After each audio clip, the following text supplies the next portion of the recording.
à la Comédie Saint-Michel, on joue l'aventure du petit flûtiste de rien du tout. Quand je dis on, c'est Clément Joubert qui est à la flûte. Et Julien Joubert au piano, à la narration, il joue le rôle de Même Gentil qui me recueille. Voilà, oui, parce que c'est. En fait, il y a un petit flûtiste qui s'est évadé de l'orchestre symphonique. Et il se réfugie chez une gardienne d'immeuble.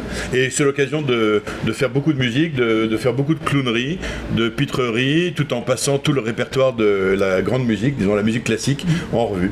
Donc on joue tous les morceaux. Je pense que tous les morceaux qu'on joue, tout le monde les connaît, ou presque, en tout cas ça dit quelque chose. Et puis on fait suffisamment de bêtises pour que tout le monde rie à nos pitreries sur scène. Oui, c'est un format qui permet de montrer que la musique classique, en fait, c'est extrêmement accessible parce que, évidemment, on la connaît. Et puis, en fait, ça raconte plein de trucs. Et donc, on utilise la musique pour raconter des choses et on raconte des choses pour illustrer la musique. Donc, on fait les deux. Ce spectacle est aussi quand même un bel hommage à la flûte.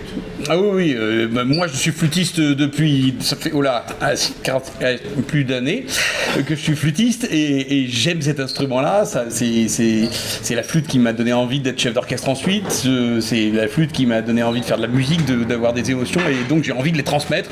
Et c'est un bel instrument la flûte, ouais. Ça joue vite. Et puis on connaît peu de flûtistes qui jouent comme ils jouent. C'est-à-dire que ça tricote, ça joue tout en... Ils jouent couché, ils jouent en sautant, ils jouent en courant. Ils jouent du piano en jouant de la flûte. Et ils jouent du piano en jouant de la flûte, effectivement. On va pas tout spoiler, mais il y a des cascades comme ça. Et puis, je précise, c'est des flûtes traversières, il n'y a pas de flûte avec. Oh non, mais qui pourrait se tromper? C'est parce qu'en fait, non, c'est une petite blague. C'est qu'en effet, à un moment, il y a un autre personnage qui est une théière. Oh, on va pas tout raconter. Hein. Non. Mais elle se trompe sur le fait de lui couper le bec ou non. Ouais. Erreur. Comment vous est venue cette idée brillante d'allier en fin de compte le piano et la flûte dans un spectacle aussi divertissant et aussi frais? Comment c'est venu? Nous on enseigne depuis longtemps et on sait que c'est plutôt par le rire qu'on va réussir à faire passer le message que la musique se partage plutôt que par l'ennui, disons. Et donc, naturellement on a pris les instruments qu'on maîtrisait le plus, disons, et on détourne un peu l'habitude du concert.